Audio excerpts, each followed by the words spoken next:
next question, I'm going to hide the identity of the person who posted for purposes of confidentiality, and I'm going to call this person David. So David asks as follows that, hey, Mr. Leopard, please help me here. We have struggled together with my wife in our sexual life. So we attended the marriage seminar, and when we asked this particular question, we were told, or I was told, that the rule of the thumb is such that the man must never, never, never, never, 7 times ever come before the woman comes. Now, this was supposed to work for us, and on the first instance, it worked because my wife was able to come and have her pleasure. However, it became boring along the way because as soon as she comes, she starts to complain of pain, and we just don't know then what to do about this. This is what I personally think. I personally think that a good and great sexual experience between a married couple is supposed to be a product of understanding the rhythm of each other. It is a product of being able to commune, being able to exchange and express your friendship. So, exchanging your friendship and sharing your love is a product of having the desire to gratify your partner and having the desire to give to your partner even as you extract something from them. So we need to bring or to start from there. Your sexual relationship with your spouse is supposed to be purely an exchange of love. It is an exchange of pleasure. It is a give and take. Having said all that, I will then come to climb to the next ladder. So the next ladder of it is this. You then need to understand the biochemistry of what works as a universal norm. And then I'll go to the next level to understand the misnomers here and there, or anomalies. There should be some anomaly somewhere. I will disagree completely with the claim that a man must never come first before the woman. If my first point, where you give pleasure and extract pleasure from your spouse, is anything to go by, it means that today I can purpose to give you pleasure and tomorrow you can give it back to me. Today I may give you pleasure, and in the process of giving you that pleasure, I actually extract mine, and you actually come at the same time or at a relatively similar time whereby the first person comes. And I think what you just need is to listen and to learn the rhythm of your partner so that you can be able to know when they are still too far or when they are close, so that when you feel that they are close, it actually means you can hold on just a little longer, and in the process you can actually come together at the same time. Or if they are that close, it actually means that you can just improve something, like put in a little more energy, or bring on another love language, bring on an additional pleasure. So you can adjust by being a little more verbally pleasurable. You can make use of your hands and create a little more pleasure in another additional pleasure point or pleasure spots, and then intensify the pleasure to such an extent that then your partner can actually enjoy and have that pleasure even though you come slightly before them. Now, why do I say this? There are men whom, if they come, they are done. The flag falls flat, and if it has to be raised, it can only be raised half-mast. But then there are other people who can actually raise their flag, come and keep the flag raised. Or if they need to be brought back into the game, they don't need a lot of jump starting, pushing and working of the engine before it comes back alive. So if you as a man know that you are the type of a person whom when you come, you are done, then it actually means, hey, ladies and gentlemen, it is Mr. Leopard himself here, and just like I told you that I'll be showing you much more about Eda Gardens. This property is owned by the Almond Estate Company, and they have two phases. There is Eda Garden Phase 1 and Phase 2, and I'm right here with the boss himself, the CEO himself, Mr. Washira. It begins here. Okay. Phase 2 of Eda Gardens. Gated community concept. That is why we have put such a fence. concrete pole, chain link, all around the entire property, the 29 acres, properly fenced. We have also done powerful roads. You can see the drainage. Come and be a part of the ownership of this place. It's a gated community with beautiful amenities. 100 by 50. The expanse is good. The neighborhood looks good. The weather is good. The roads are good. It's, all weather roads. It's a real deal. Ulifikiria tunakuja kishakani. Sasa nimekuletea kwa boma. Yes. Chai umekunywa. Yes. Matunda umekula. Matunda nimekula. Madizi ndio hii. Ngojea inakomaa. Exactly. Kuja hapa nitasema uziwe na bei rahisi. Yes. Angalia pale mbele yako. Nini unajionea? Ninaona neighborhood mzuri, kuna nyumba tamu hapo. Weka manyumba ya kileo. Yes. Hiyo ni kusema Luda imehama Kiambu, imekuja huko. Ada Gardens. Ada Gardens. Yes. So you have your place to put your Luda, yes. your dream home. Yes. The entire place. Look at it. Kama tumetoka kule Nairobi kwa msongamano, tumekuja hapa tumejipatia nafasi ya kujenga na hata na kuweka mimea na chakula. Yes. Wakati wa COVID watu walikuwa wanatafuta managu, walikuwa wanatafuta telere, zote zinapatikana wapi? Hapa Ada Gardens. Kabisa. Ujipatie ploti yako na you are shaba boy. Exactly. Huna haja ya kutafuta chakula elsewhere. Exactly. This is the place to be.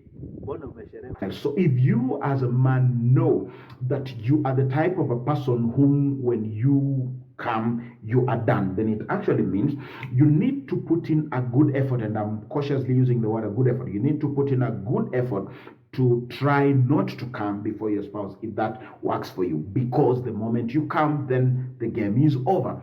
Or the alternative would be, if you have come today, then you need to ask yourself, what are you gonna do tomorrow or the next time, such that the little power and the little energy that you have can actually be able to serve and sustain your spouse to come, even if it is at your expense today, because yesterday it worked for you. It is all about learning and knowing the rhythm of your partner. So let me go to the female part. The female part, I would put it this way. The person who says that the man must never come before the female, I want you to understand this, and I want the ladies to also understand this. And as you listen to me, you'll be able to agree with me a little bit of that. So there are hormones that play, during the foreplay. There are hormones that are triggered just when you visually look at another person with sexual attraction. There are hormones that are triggered, which trigger your mind to be attracted to, this particular person. Then through the process of foreplay, hugging, embracing, kissing, caressing, and speaking those intentional, sweet, nice words of affirmation, they count.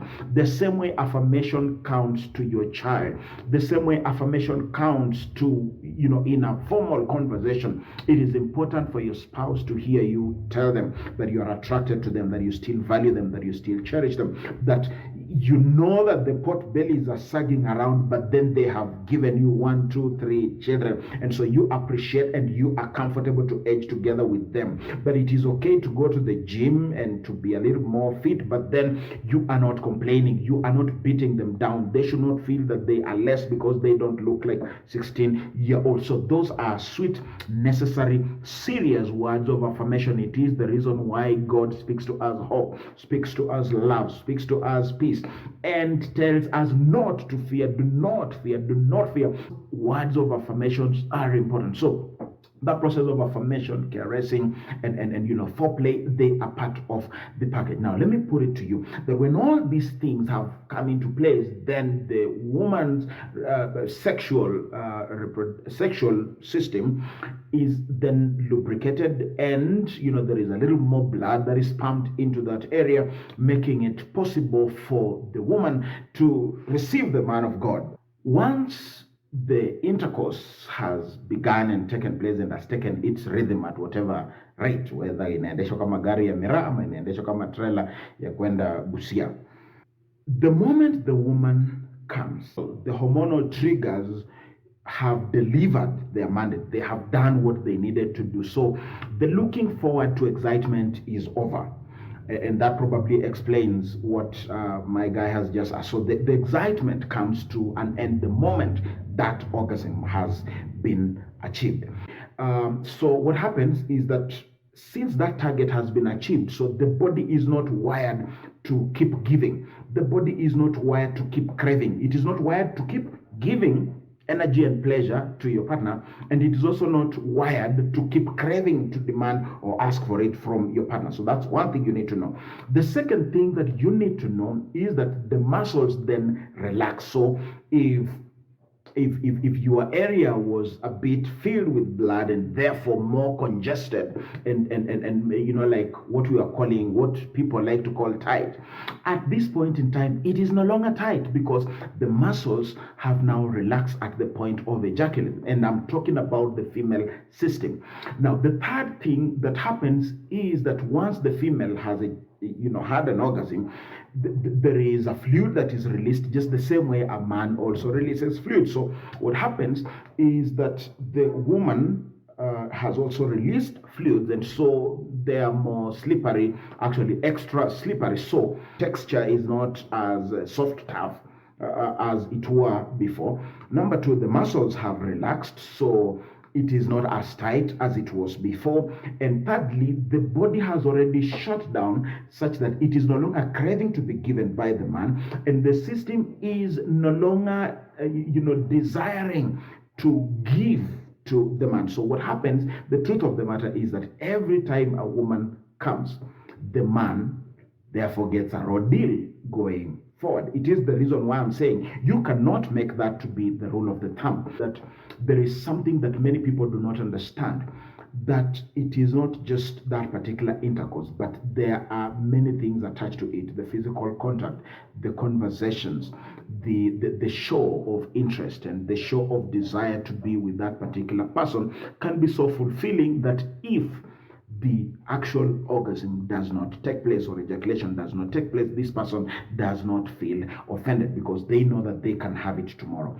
But again, as a woman, you can put in a little more effort and a little more energy, and that is what I'm saying, that you need to bring in something new. So because the muscles have relaxed, the place is more wet, and you don't have the psyche to continue doing this, it means you need to ask yourself, what more magic can you bring into the game? So you need to know what your tools are.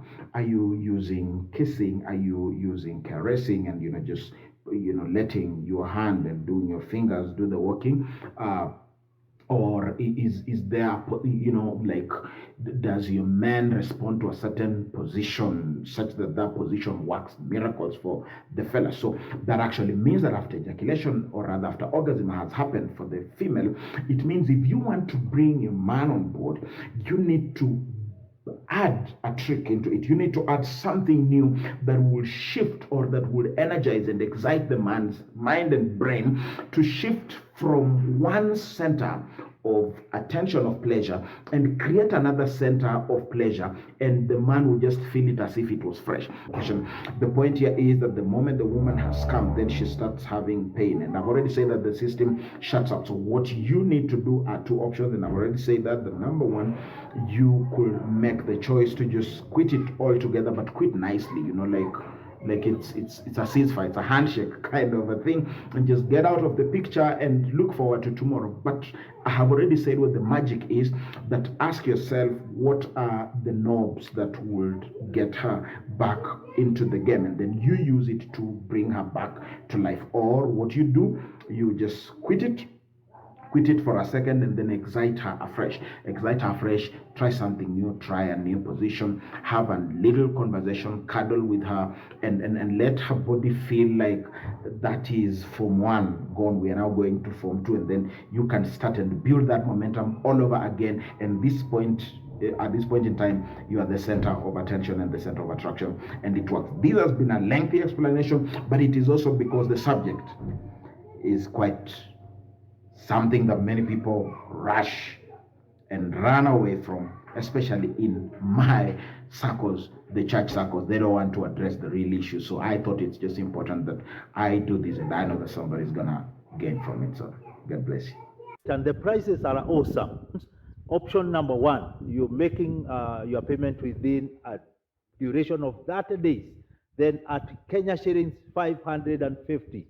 550 within 30 days, you have your piece here, you have your price. If you are taking 3 months, 650,000. Just imagine. What about an individual going for 6 months all the way to 1 year, 750,000? And how do you engage? A deposit of 10%, then equal installment for every month. Man, if you guys are a group, you come up as a group of 10. Maybe you are a chama, maybe you are a CBO, maybe you're just a group of friends. You pick 10 plots, you get 1 free. It never gets better than that.